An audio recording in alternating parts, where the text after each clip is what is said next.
Light, camera, rolling, music. Hi అండి, మధుర entertainments banner మీద మధుర శ్రీధర్ రెడ్డి నిర్మాతగా క్రియేటివ్ డైరెక్టర్ వంశీ దర్శకత్వంలో యువ కథానాయకుడు సుమంత్ అశ్విన్ అండ్ అనిషా ఆంబ్రోష్, మనాలి రాథోడ్ అండ్ మానస కాంబినేషన్లో ఈరోజు మన ముందుకు వచ్చిన entertainment fashion designer son of lady styler.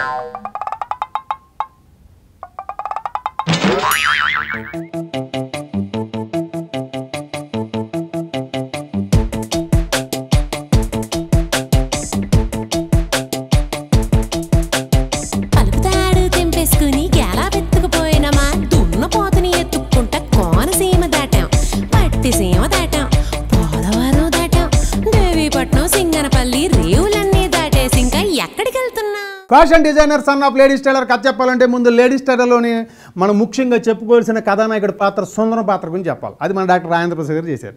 సుందరం పాత్ర ఏంటంటే లైఫ్లో బాగా ఎదగడం కోసం పుట్టుమచ్చల శాస్త్రాన్ని నమ్మి ఓ ముగ్గురు అమ్మాయిలను ప్రామాణ్యంలోకి దింపి ఆ తర్వాత తన తప్పు తెలుసుకుని సుజాత టీచర్ తోటి సెటిల్ అవ్వడం అనేది ఆ కథ ఎండం. ఇంక ఈ కథలోకి వస్తే మన సుందరం యొక్కటువంటి కొడుకు గోపాలం ఈ తరం కుర్రాడుగా ఈ కథలో కథానాయకుడు. అదే మన సుమంత్ అశ్విన్ చేసిన పాత్ర. మనోడు ఏంటంటే ఊళ్ళో టైలరింగ్ చేస్తూనే పెద్ద ఫ్యాషన్ డిజైనర్గా సెటిల్ అవ్వాలని చెప్పి ఎక్కడైనా సిటీకి సెటిల్ అవ్వాలని చెప్పి దానికి ఆర్థికంగా కొంచెం మనకు సపోర్ట్ కావాలని అలాంటి సపోర్ట్ ఉన్న అమ్మాయి ఎవరున్నారని వెతికి అలా ముగ్గురు అమ్మాయిలతో ప్రేమాయణం సాగిస్తారు. చివరికి తన తప్పు తెలుసుకుని ఒక అమ్మాయితో సెటిల్ అవుతాడు. ఈ కథ ఇలా ఎండ్ అవుతుంది. అంటే ఒక రకంగా చూసుకుంటే రెండు సినిమాలు సీక్వెల్గా అనిపిస్తాయి. ఆ సినిమాకి ఈ సినిమా సీక్వెల్ అనిపిస్తుంది. లేడీ టైలర్ బొమ్మకి బొమ్మ సీక్వెల్ కాదు, స్పూఫ్. కొండల్లో లేత ఎండల్లో పాట పుట్టిందో తేటి గుండెల్లో ఏటి పాయల్లో గూటి పడవల్లో ఈడు నవ్విందో ఏడు రంగుల్లో గడసరి జోడి నువ్వు కదా పిలిచెను నేడి ప్రతి పొదా దోర దోర సొగసిది దొరకక దొరికిన పులసిది. ఇక ఈ సినిమాలో నటినట్ల గురించి చెప్పాలంటే ముందు చెప్పుకోవాల్సింది మన కథానాయకుడు సుమంత్ అశ్విన్. హీరోయిన్స్ వచ్చి అనిషా ఆంబ్రోస్, అలాగే మనాలి రాథోడ్, మానస. అదే ఇంకా మిగిలిన పాత్రల్లో కృష్ణ భగవాను, రవివర్మ, అలాగే కృష్ణుడు లాంటి మంచి మంచి నటులందరూ ఉన్నారు. మనుషులు ఎప్పుడు ఫిట్ గా ఉండాలంటే 3 సూత్రాలు ఉంటాయి తెలుసా? ఎందుకు తెలదు?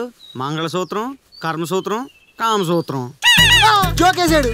నా డ్రెస్తో మీ అందాన్ని రెట్టింపు చేయాలనుకున్నాను, కానీ ఇవాళ అర్థమైంది అసలు నీ అందాన్ని కప్పేస్తుందే నీ బట్టలని. ఏటా మాటలు? ఇక ఈ సినిమా సాంకేతిక నిపుణుల గురించి చెప్పాలంటే ముందు చెప్పుకోవాల్సింది కళ్యాణ్ అందించిన మాటలు, ఓకే. ఆ తర్వాత బస్వా పైరెడ్డి అందించిన ఎడిటింగ్, ఓకే. నగేష్ బన్నెల్ అందించిన సినిమాటోగ్రఫీ, గుడ్. మరి మణిశర్మ గారు అందించిన మ్యూజిక్, 3 పాటలు బాగున్నాయి. ఆ తర్వాత ఈ చిత్ర నిర్మాత మధుర శ్రీధర్ రెడ్డి గారు. నిర్మాణంలో బాగున్నాయి. ఫైనల్ గా కెప్టెన్, కథ, స్క్రీన్ ప్లే, దర్శకత్వం వంశీ. అరే నీకే చెప్తున్నాను రా, కథా స్క్రీన్ ప్లే దర్శకత్వం వంశీ గారు.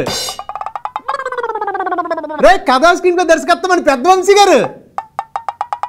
విన్నాను.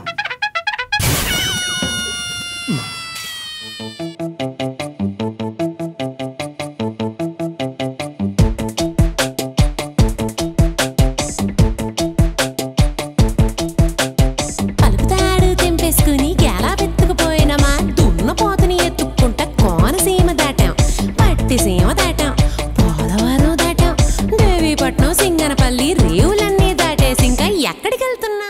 రవివర్మ చిత్రమా పాపికొండల్లో మేఘాలే తేలెనాలోన, ఇలాంటి విభిన్నమైన ట్యూన్స్. వీటిని అద్భుతంగా చిత్రీకరించాలంటే ఒక్కొక్క దర్శకుడు ఒక్కొక్క స్టైల్. కానీ ఇలాంటి పాటలు వంశీ గారు చిత్రీకరిస్తే ఎలా ఉంటాయి అనడానికి అద్భుతమైన విజువల్ వండర్ ఈ చిత్రంలో మనం చూసాం. ప్రతి పాటని ఒక ప్రయోగంగా, అంటే డిఫరెంట్గా ఆయన సినిమాల్లో ఆయన పాటలన్నీ మనం చూస్తున్నాం. ఆయనకే అంటే వంశీ గారు స్టైల్ మార్చారేమో, ఇంకా కొత్తగా తీయడానికి ప్రయత్నం చేశారేమో అనే విధంగా అద్భుతంగా రూపొందించారు. ప్రతి పాట కూడా ఆహా అనిపించే విధంగా ఉంది. కాకపోతే ఈ సినిమా కథాకథనాల్లో, సంభాషణలో, సన్నివేశాల్లో చూసుకుంటే మాత్రం ప్రేక్షకుడు కొంచెం నిరాశ చెందినమాట వాస్తవం. ఎందుకంటే 30 ఏళ్ల క్రితం వచ్చినటువంటి లేడీ స్టైలర్ ఎప్పటికీ హిట్టే, ఇంకో 30 ఏళ్ళ తర్వాత కూడా హిట్టే. మరి ఆ సినిమాకి సీక్వెల్గా ఫ్యాషన్ డిజైనర్ అంటూ ఇప్పుడు వస్తుంది అంటే ఇన్నాళ్ళకి ఆ సినిమాకి సీక్వెల్ చేసే కథా కథనాలు వంశీ గారికి దొరుకుంటాయి, అందుకే ఇప్పుడు తీస్తున్నారు అని చెప్పి పరిగెట్టుకెళ్ళిన ప్రేక్షకుడికి కొంచెం నిరాశ కలిగిందని. అంటే ఈ సినిమా సన్నివేశాల విషయంలో కానీ, క్యారెక్టరైజేషన్ విషయంలో కానీ ఎక్కడ కూడా కొత్తదనం కనపడదు. కొన్ని సన్నివేశాల్లో అయితే ఒక 4 ఆర్టిస్టులు మాట్లాడుకుంటుంటే ఎవరు మాట్లాడుతున్నారో కూడా అర్థం కాదు. కొన్నిసార్లు అయితే లిప్పులు లేకుండా వాయిస్లు అలా వెళ్ళిపోతూ ఉంటాయి. ఇదంతా వంశీ గారి స్టైల్ అని సరిపెట్టుకున్నా ఓ సాదాసీదా కథని లేడీస్ టైలర్కి సీక్వెల్గా రూపొందించే ధైర్యం వంశీ గారు ఎందుకు చేశారనే విషయం కొంచెం అంతుపట్టిన విషయం అండి. ఏది ఏమైనా ప్రతి ప్రయత్నం విజయవంతం కావడం కోసమే చేస్తారు. కాకపోతే కొన్నిసార్లు అలా మిస్ఫేర్ అవుతూ ఉంటాయి. కానీ లేడీస్ టైలర్ లాంటి ఒక గొప్ప సినిమాకి సీక్వెల్గా ఎలాంటి కథ కాకుండా ఇంకా మంచి కథ చేసుంటే బాగుండేది. భవిష్యత్తులో వంశీ గారు మరిన్ని మంచి కథలతో మరిన్ని మంచి సినిమాలతో మన ముందుకు రావాలని ఆకాంక్షిస్తూ ఆయనకి సహకరించిన సాంకేతిక నిపుణుల్ని నటినటుల్ని అందరినీ పేరు పేరును అభినందిస్తూ నగరంలో విడుదలైన మిగతా సినిమాలు చూసి నెక్స్ట్ వీక్ వచ్చి చెప్తాను. అప్పుడు దాకా వంశీ గారు అభిమానుల కోసం వంశీ గారు స్టైల్ చూడాలనుకునే వాళ్ళ కోసం ఈ సినిమా డిఫరెంట్గా కనిపిస్తుంది. కాబట్టి వంశీ గారు మనకు అందించిన లేడీస్ టైలర్ సీక్వెల్ ఈ ఫ్యాషన్ డిజైనర్ చూసి మీరు ఎంజాయ్ చేయండి. ఉంటానండి, మీ ఆర్బాబు.